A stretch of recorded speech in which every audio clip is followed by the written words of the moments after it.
Son Excellence, M.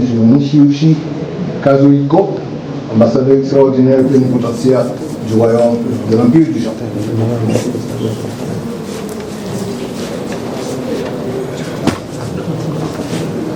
Monsieur le Président, j'ai l'honneur de vous mettre la lettre de rappel de mon prédécesseur, M.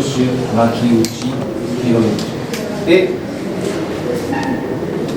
c'est qui m'a crédité en qualité de l'ambassadeur extraordinaire plénipotentiaire du Japon auprès de la République d'Haïti.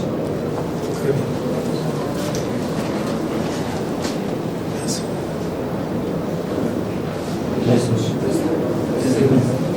Merci. Permettez, je m'appelle Nishiuchi, enchanté de faire votre connaissance. Bonjour, je m'appelle Nishiuchi. Monsieur, je vous remercie. Bonjour, monsieur. Faites votre connaissance.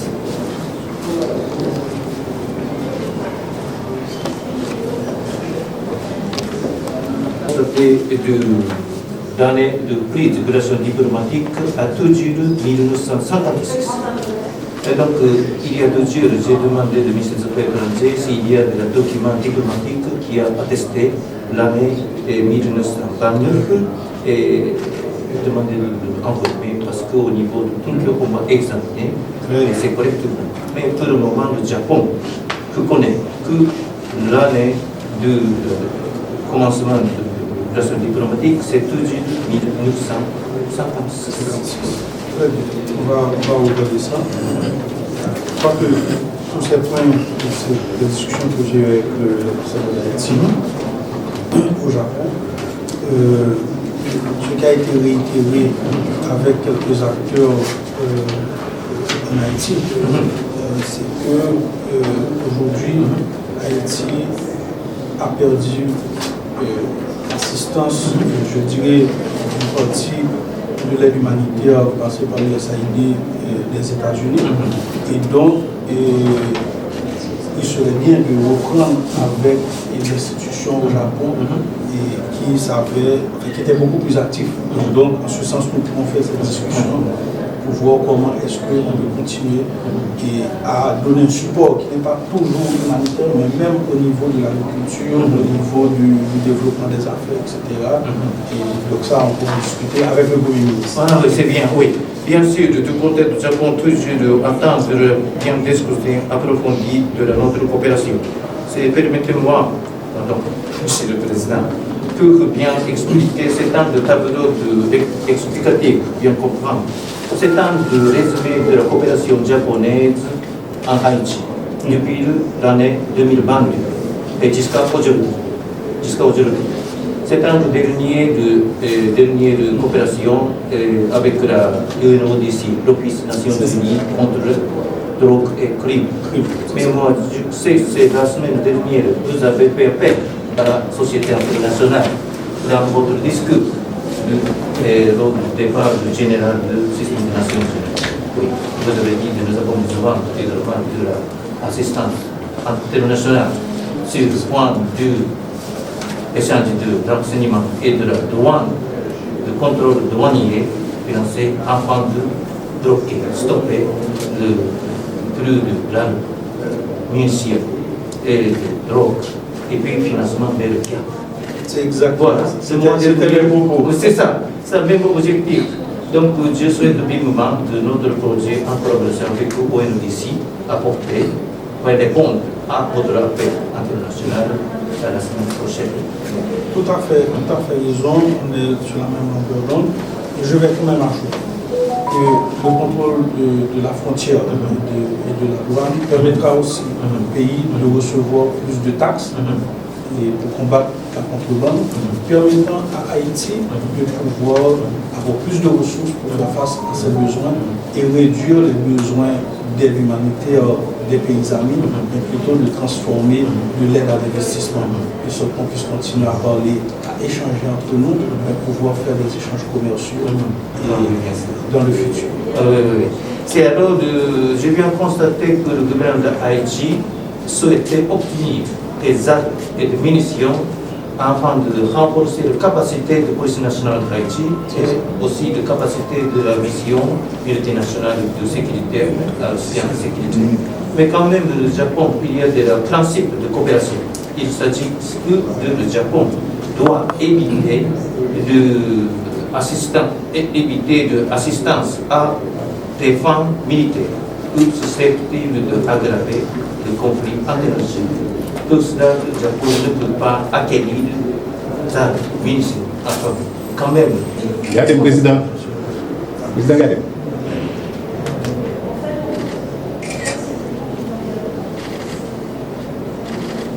Sambayo.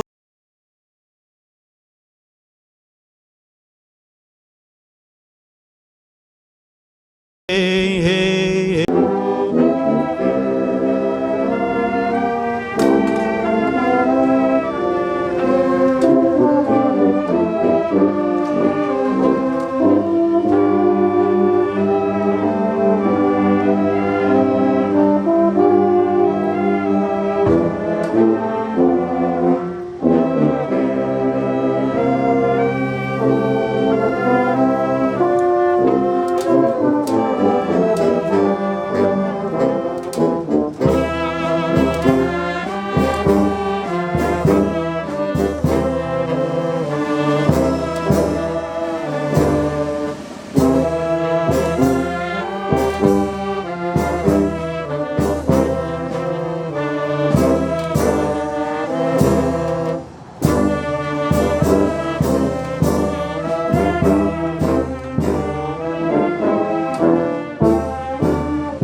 C'est un plaisir pour nous de vous recevoir ici en Haïti. Nous vous remercions de tout le support de la relation entre nous et Haïti. Je vous remercie sincèrement, Monsieur le Président. C'est pour moi un immense honneur d'être ici. Je voulais vous remercier pour votre accueil, votre disponibilité, ainsi que le Conseil présidentiel. Je voulais, Monsieur le Président, vous dire que la volonté de l'Union européenne de continuer à renforcer son partenariat avec Haïti dans plusieurs dimensions. Que ce soit les relations politiques, que ce soit également la prévention de projets de coopération, mais également l'aide humanitaire, de la sécurité et de ce titre. Je voudrais vous indiquer qu'il y a des jours le porte-parole du service extérieur européen a salué l'adoption dans le Conseil de sécurité d'une résolution pour renforcer. Oui, ça c'est important pour nous. Nous avons aussi reçu avec moi l'adoption de cette mesure qui nous permettra de vraiment combattre les gangs, parce que l'objectif du Conseil présidentiel, c'est de préparer les élections pour avoir un président élu par le peuple. Et pour cela, nous avons besoin de niveau de sécurité suffisant pour pouvoir organiser ces élections, qui est un problème de participation, mais aussi qu'elles soient légitimes, qu'elles soient crédibles et que les zones de non-droit contrôlées par les gangs ne soient pas majoritairement là où il y aura de vote et permettant en évitant, disons, que ce soit les proches des gangs qui soient au de ce pays ou à la gouvernance de ce pays. Donc, comptons sur l'Union européenne pour continuer à nous assister, surtout au niveau de la force de suppression des gangs, parce que nous avons vraiment besoin de résoudre ce problème. C'est un engagement que nous souhaitons assumer. Nous avons certains projets qui avec bien sûr la police nationale de Haïti, également partenaire de l'OLA, et nous espérons que nous pourrons aussi travailler concrètement avec les partenaires haïtiens dans ce domaine depuis le début de la création de la mission ici en Haïti, de la contribution qui a été aussi conséquente. C'est également travailler sur le long terme, nous sommes là, l'Union européenne, en partenariat avec Haïti depuis 50 ans maintenant, et elle est présente ici en Haïti depuis 35 ans. Donc l'Union européenne souhaite être un partenaire fiable et de long terme pour Haïti. C'est tout à fait important pour nous. À ce titre, nous souhaitons continuer avec nos partenaires haïtiens, selon les besoins haïtiens, développer de nouveaux projets de coopération.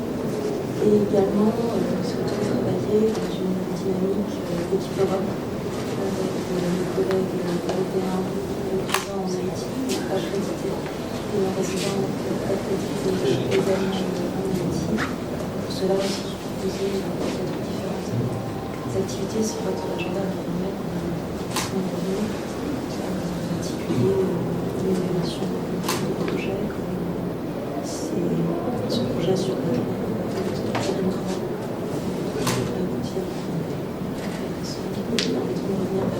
l'administration de mettre en valeur ce travail. Oui, avec plaisir, parce que l'honneur pour moi de vous participer à ceci. Et vous avez aussi parlé de l'aide humanitaire, qui pour nous est crucial dans ces moments que nous vivons, à rapport à toutes les personnes déplacées à cause du problème de sécurité. Et nous espérons résoudre ça rapidement. Nous avons toujours besoin de support. Cependant, notre plaidoyer a toujours été nous avons besoin au terme de l'aide humanitaire, mais qu'on ne se complaise pas dans cette situation d'assistanat, mais plutôt d'échanges commerciaux. Donc, notre objectif, c'est que dans les années à venir, on puisse développer l'économie du pays, qu'on puisse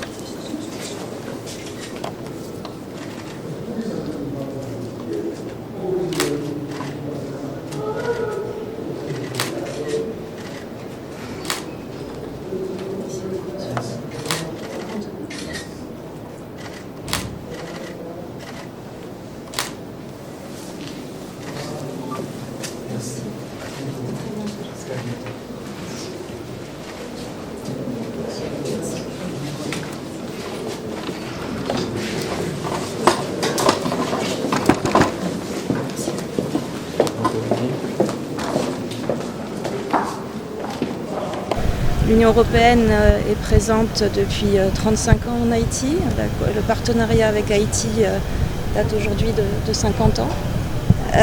Et nous souhaitons continuer à développer nos partenariats, que ce soit dans le cadre de nos relations politiques, mais également dans le domaine de la coopération, de l'aide humanitaire et bien entendu de la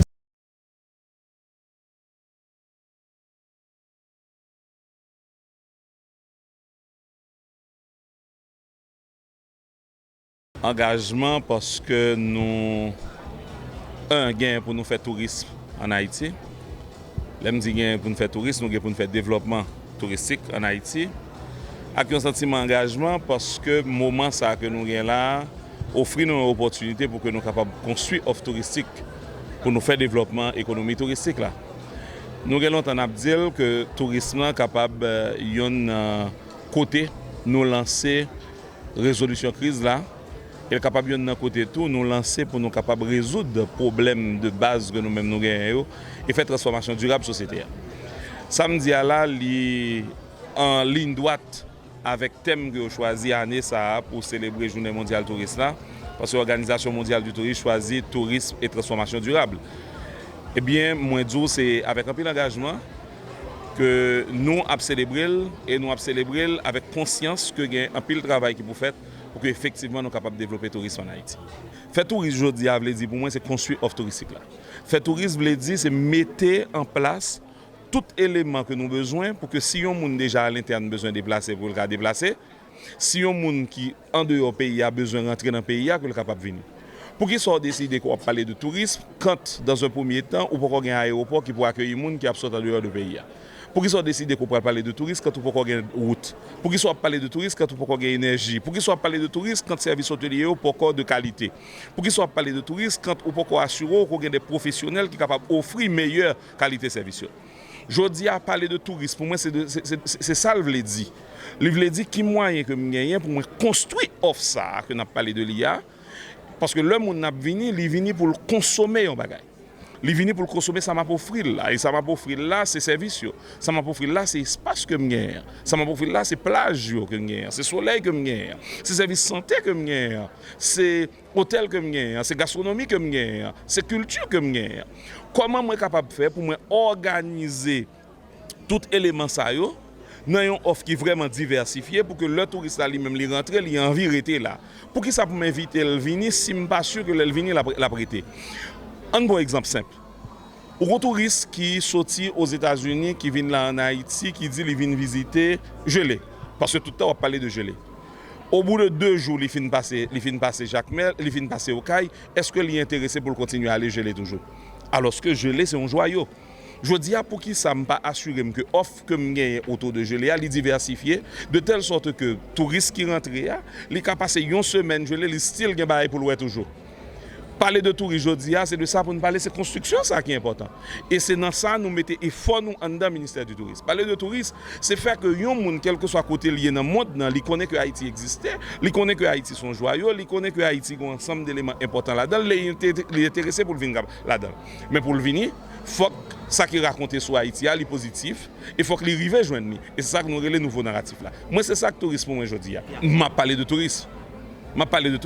D'ailleurs, il y a un plaidoyer que nous-mêmes avons fait aujourd'hui dans le ministère du Tourisme, c'est que le tourisme nous dit que c'est l'élément numéro 1 dans le développement économique et social. Là. Et si nous disons que c'est l'élément numéro 1 dans le développement économique et social, il faut nous prendre temps pour nous construire. Il faut que nous acceptions pour ne pas trop presser. Si nous trop pressés, parole l'a dit, trop pressé, pas faire géologie, l'ouvrir. Évidemment, il y a un piège pour ne pas prendre là-dedans, c'est à quoi que les gens va continuer à rentrer en Haïti. Les gens continuent à rentrer en Haïti parce que les gens continuent à rentrer au Cap. Les gens continuent à rentrer, passer par au Cap haïtien pour aller au Caille, pour aller Jacmel. Je dis à les gens qui ne pas rentrer, ce n'est pas parce que vous avez crise ça forcément qui fait les gens ne pas rentrer. Ou pas qu'à Haïti, je dis à recevoir tout nombre de monde qui t'a remis rentrer en Haïti. Ou pas qu'à recevoir parce que même si vous voulez rentrer, vous n'avez pas besoin de route pour y rentrer. L'aime dit route, on parle de route aérienne par exemple. Ou pas qu'à recevoir tout parce que même si vous voulez rentrer, vous n'avez pas besoin de vol pour y rentrer. Ou pas qu'à recevoir tout parce que tiers porte qu'on gagne, il est trop petit, que ce soit n'importe où, que ce soit au Cap haïtien. Ou pas qu'à recevoir tout parce que ou pas gagne suffisamment de chambres d'hôtel pour recevoir. Donc parler de tourisme aujourd'hui pour moi, il veut dire que les gens qui sont après rentrer déjà, comment je suis capable de faire pour me fidéliser, comment je suis capable de faire pour m'offrir un meilleur accueil parce que je continue à rentrer, parce que je rentre en août, parce que je rentre en décembre, parce que je rentre à n'importe quelle période de l'année, parce que je rentre pour des raisons culturelles, parce que je rentre pour fête patronale, parce que je rentre parce que je besoin de venir parents, je continue à rentrer. Donc, les gens qui continuent à rentrer, comment je fais pour me fidéliser, comment je fais pour m'offrir un meilleur accueil, un meilleur encadrement, et comment je fais tout pour moi augmenter capacité d'accueil que nous-mêmes nous gagnons dans le pays. C'est ça que parler de tourisme pour moi et c'est ça qui est engagement nous dans le ministère du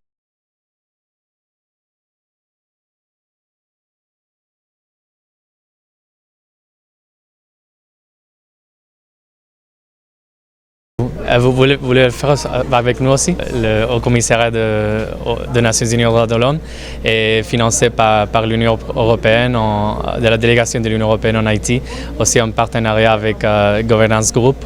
On a fait la remise de certificats pour 23 participants de 27 organisations de droits de l'homme en Haïti.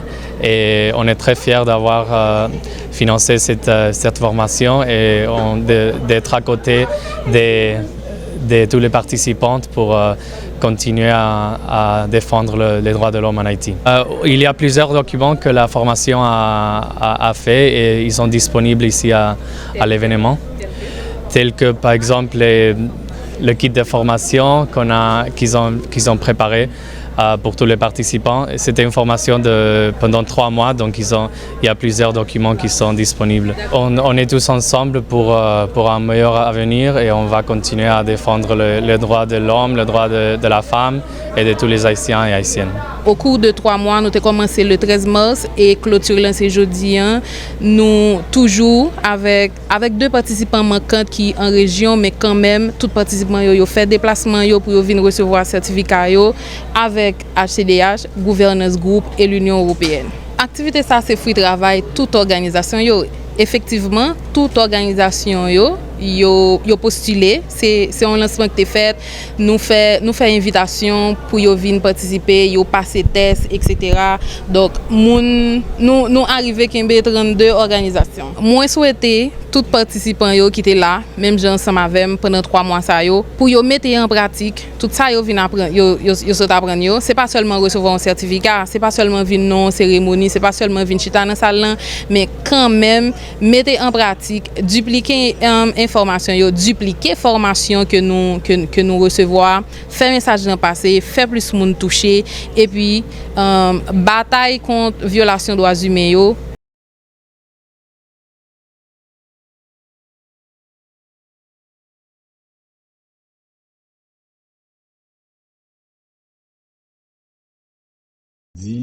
Mission ça était inévitable parce que situation pays a catastrophique avec quantité de monde qui a mouru assassiné par jour, quantité de monde qui a violé, quantité de monde qui déplacé interne, notamment on a fait référence avec cas d'assassinat de janvier à mois d'octobre 2025.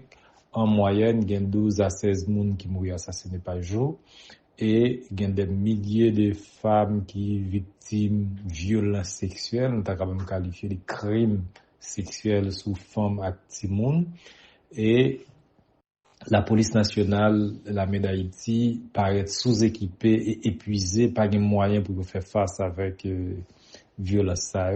Dans le contexte ça, nous pensons pas bien les choix et c'est pour ça que nous saluons résolution et qui mettait accent surtout sur le respect des droits de l'homme et mise en place de mécanismes de contrôle et de redevabilité et par rapport avec soldats et policiers civils qui prennent la même mission. Cependant, le collectif l'a rappelé diverses interventions militaires onisiennes qui fait en Haïti, mission onisienne en Haïti, yo pas sans conséquences. Par exemple, il y a introduction choléra, il y a violence sexuelle soldats casse-blé au fait, il y a tout, si vous voulez, un comportement et négligence et soldats ont des gains. Et mission yo pas privé renforcer durablement institution haïtienne tant que police nationale, tant que institution judiciaire, tant que l'armée d'Haïti. Et c'est pour ça nous exiger mission ça plus transparent, nous exiger mécanisme de plainte accessible à tout le monde pour gagner tolérance zéro contre violation de droits humains et pour mandat mission apparaître clair qui s'est appuyé police nationale, appuyé force de l'armée d'Haïti sans yo pas prendre place et sous les forces nationales yo sans yo pas si vous voulez passer droit grand monde pays en bas pied. Par exemple, t'es gain introduction choléra, t'es gain violence sexuelle soldat casblé au fait, t'es gain tout si vous voulez un comportement de négligence et soldats ou des gain et mission yo pas privé renforcer durablement institution haïtienne yo tant que police nationale, tant que institution judiciaire, tant que l'armée d'Haïti. Et c'est pour ça nous exiger mission ça plus transparent, nous exiger mécanisme de plainte yo accessible à tout le monde pour gagner tolérance zéro contre violation de droits humains et pour mandat mission paraître clair qui s'est appuyé police nationale, appuyé force de l'armée d'Haïti sans yo pas prendre place et si vous voulez force nationale yo sans yo pas si vous voulez passer droit grand monde pays en bas pied. Nous quoi problème sécurité dans le pays d'Haïti c'est pas